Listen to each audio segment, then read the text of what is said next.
Bueno chicos, en esta segunda parte vamos a estudiar el concepto de energía interna. Empecemos a repasar, y digo repasar porque ya en sistema de partículas nos encontramos con este concepto. ¿Qué es la energía interna?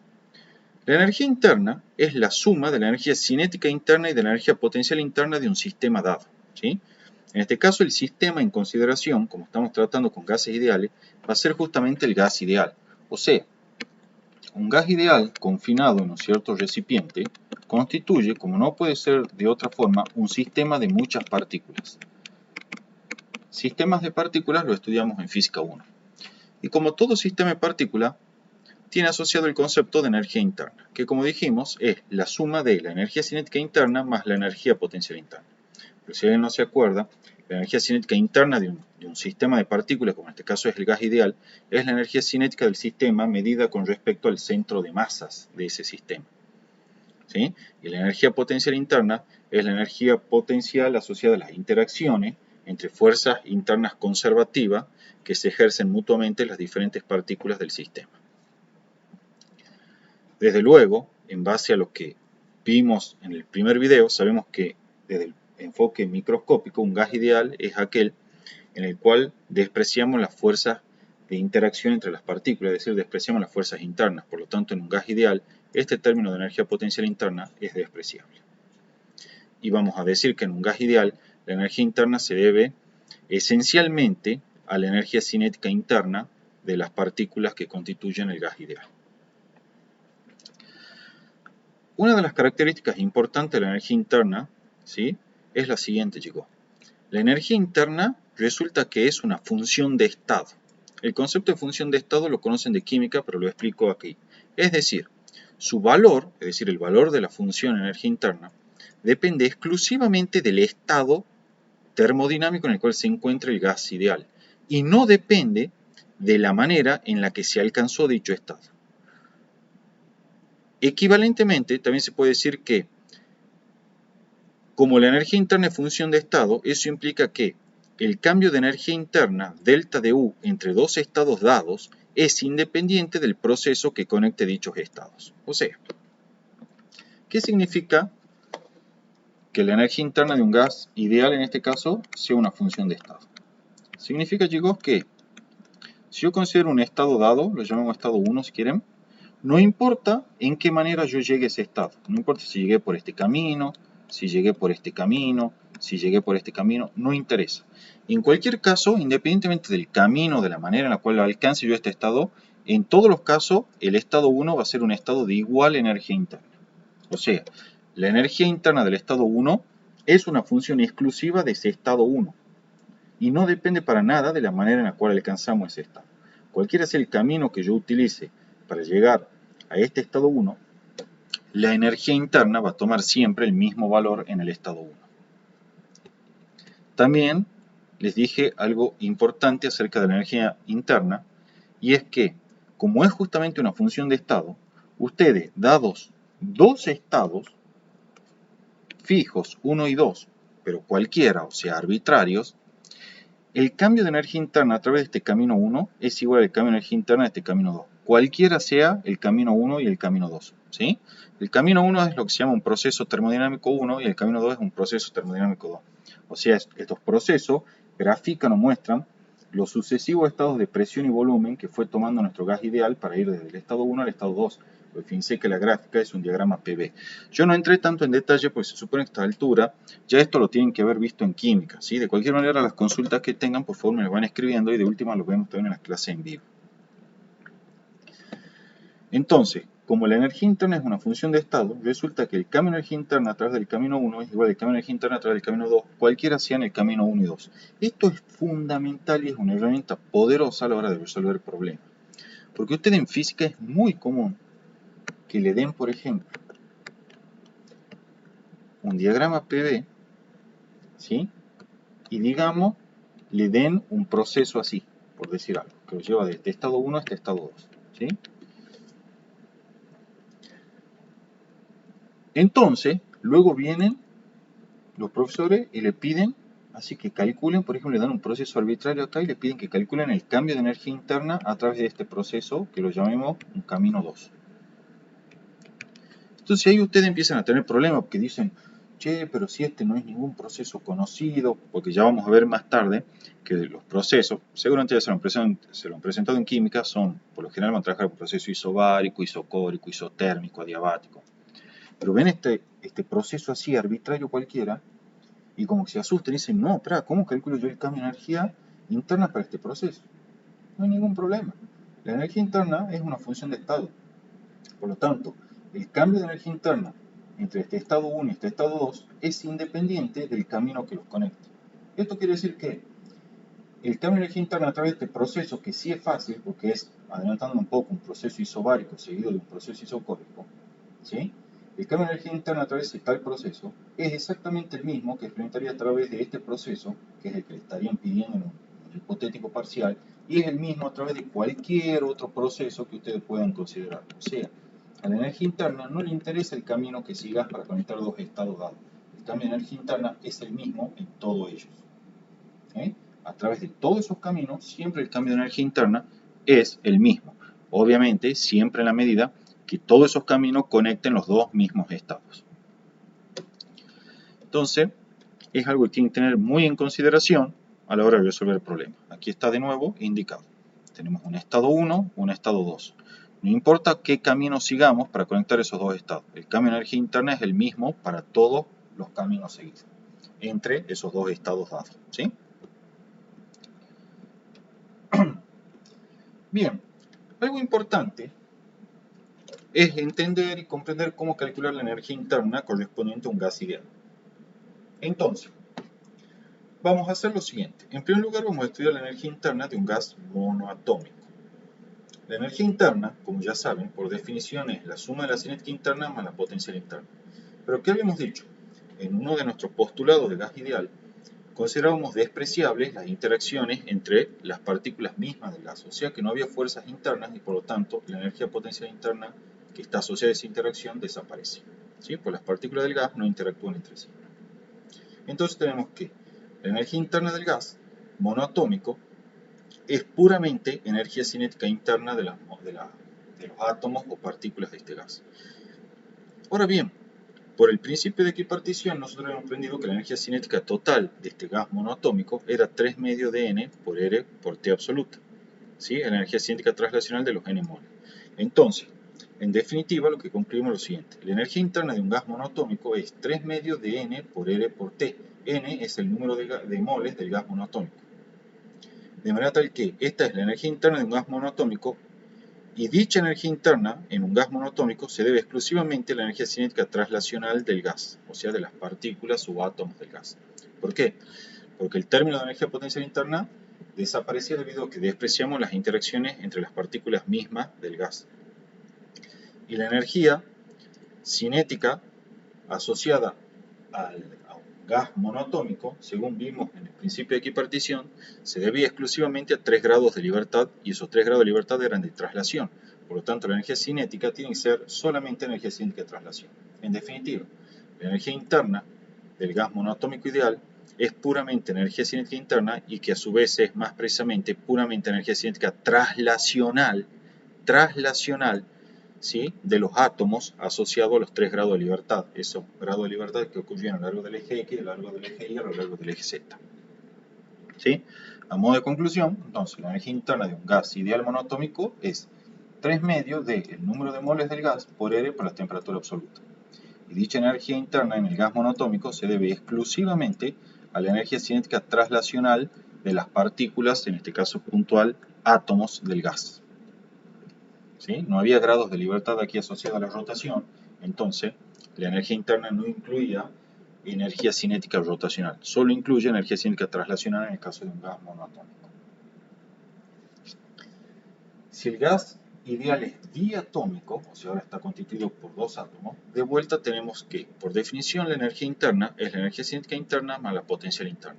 Una vez más, despreciamos, ¿sí?, las interacciones entre las partículas del gas, esto es, entre las diferentes moléculas. Sin embargo, es importante tener en cuenta algo. Como ahora estamos hablando de un gas diatómico, cada molécula implica la interacción entre dos átomos, ¿sí? nosotros despreciamos desde luego la interacción entre moléculas, que son estas que estoy encerrando en círculo, ¿sí? Las fuerzas de interacción que ejercen entre moléculas las consideramos despreciables de acuerdo a nuestros postulados, ¿sí?, del gas ideal. Ahora bien, ustedes me podrían preguntar, che, ¿y qué ocurre con la fuerza de enlace que hay entre los átomos que constituyen cada molécula? Porque son interacciones, ¿sí?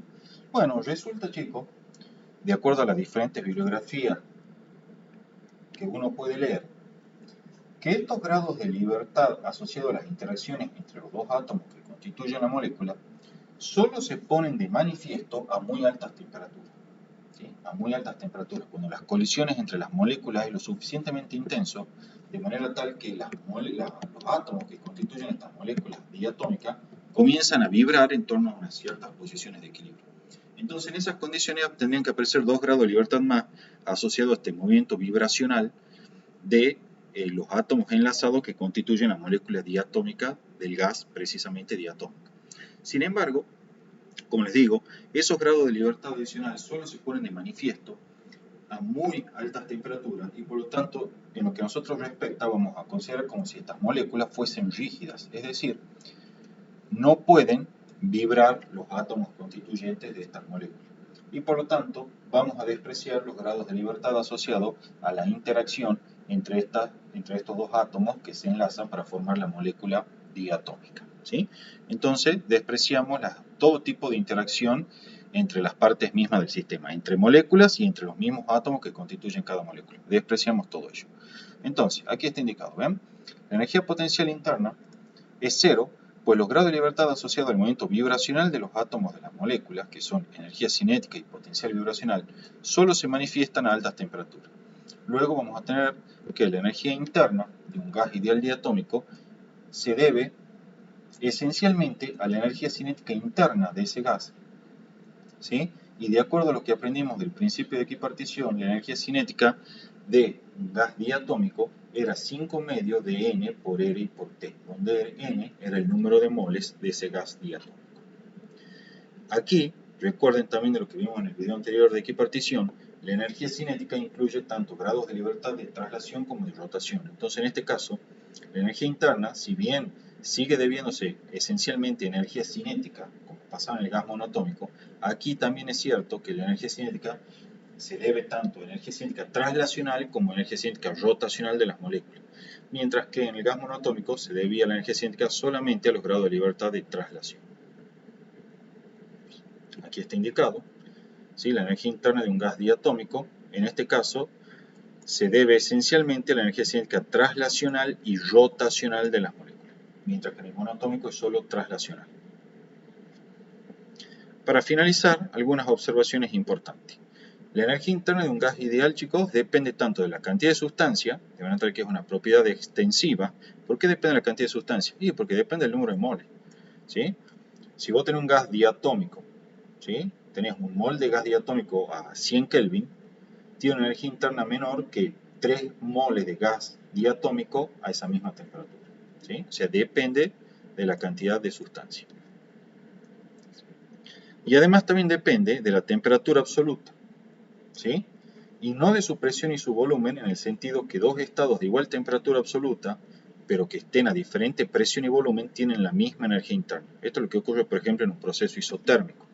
En un proceso isotérmico, esto es adelantando un poco, en las próximas clases vemos todos los tipos de procesos, pero yo confío en que ustedes ya vieron algo de esto en química. El proceso isotérmico en un diagrama PV viene representado por una hipérbole equilátera. Bueno, todos los estados de equilibrio termodinámico dentro de tal proceso isotérmico son estados de equilibrio que tienen en general diferente volumen y presión. Sin embargo, la temperatura es la misma para todos ellos. Bueno, de esa forma, chicos, la energía interna, aun cuando la presión y el volumen para diferentes estados sea diferente, va a ser exactamente la misma para todos los estados dentro de una isoterma, ¿sí? Dentro de una misma isoterma, porque son todos estados de igual temperatura absoluta. Luego, cuando yo aplique la ecuación, por ejemplo, U igual a N por, supongamos que estemos trabajando con con un gas diatómico, ¿sí? Entonces ponemos 5,5 de R por T. Vamos a tener que la energía interna para el estado 1, ¿sí? Que sería este de acá, el estado 1, es N por 5,5 de R por la temperatura del estado 1. Para un estado 2, la energía interna será N por 5,5, suponemos que el sistema es cerrado, o sea que no cambia el número de moles, por la temperatura del estado 2. Pero la temperatura del estado 2 es la misma temperatura que el estado 1, porque el proceso es isotérmico. Y entonces así podría ir haciendo con todos los estados. También para la energía interna del estado 3 será N por 5,5 de R por la temperatura absoluta del estado 3. Pero como ese estado 3, que está aquí dibujado, se encuentra también dentro de la misma isoterma, la temperatura es la misma que la del estado 1. Entonces, viendo estas ecuaciones, es fácil ver que la energía interna para todos los estados dentro de una misma isoterma va a ser la misma, aun cuando la presión y el volumen entre los diferentes estados no sea el mismo. ¿Sí? Eso es lo que dice acá entonces, la temperatura absoluta y no de su presión y su volumen, en el sentido que dos estados de igual temperatura absoluta pero de diferente presión y volumen, como los que ocurre en los diferentes estados de una isoterma, tienen la misma energía interna. Aquí está la generalización para la expresión de la energía interna, ¿sí? Nosotros deducimos expresiones para la energía interna de un gas ideal monoatómico y diatómico. Bueno, en forma general, todas esas expresiones, después compárenla cuando estén copiando los apuntes y van a ver que se pueden escribir o sintetizar de esta forma. Disculpen. La energía interna es N por F sobre 2 por R por la temperatura absoluta. Donde F, chicos, son los grados de libertad. Es 3 para el monoatómico, 5 para el diatómico. Entonces, si ustedes, en base a esta ecuación, quieren escribir la expresión para la energía interna de un gas monoatómico, bueno, el gas monoatómico tiene un F igual a 3. Entonces será N por 3 medio de R por T. Y si quieren escribir la energía interna para un gas diatómico, es N por el F, que ahora es 5, medio de R por T. Y entonces fíjense que esas expresiones que obtienen son coincidentes con las que deducimos hace un rato. Fíjense, para el gas diatómico es N por 5 medio de R por T. Está aquí. N por 5 medio de R por T. ¿Sí? Coincide. Y fíjense, la del gas monoatómico era 3 medio de N por R y por T. Bueno, fíjense la que deducimos para el gas monoatómico usando esta ecuación general. Es N por 3 medio de R por T. O sea, son las mismas. ¿Sí? Entonces, esta es una forma general de sintetizar todas las expresiones de energía interna para un gas ideal, donde F son los grados de libertad y es 3 para el monoatómico, 5 para el diatómico. Para terminar la clase de hoy, presentamos la ecuación para calcular lo que se denomina la rapidez cuadrática media o promedio de las moléculas o partículas de un gas ideal. Esa rapidez cuadrática media, que se denota VRMS, es la raíz cuadrada de 3R por la temperatura absoluta del gas sobre la masa molar del gas.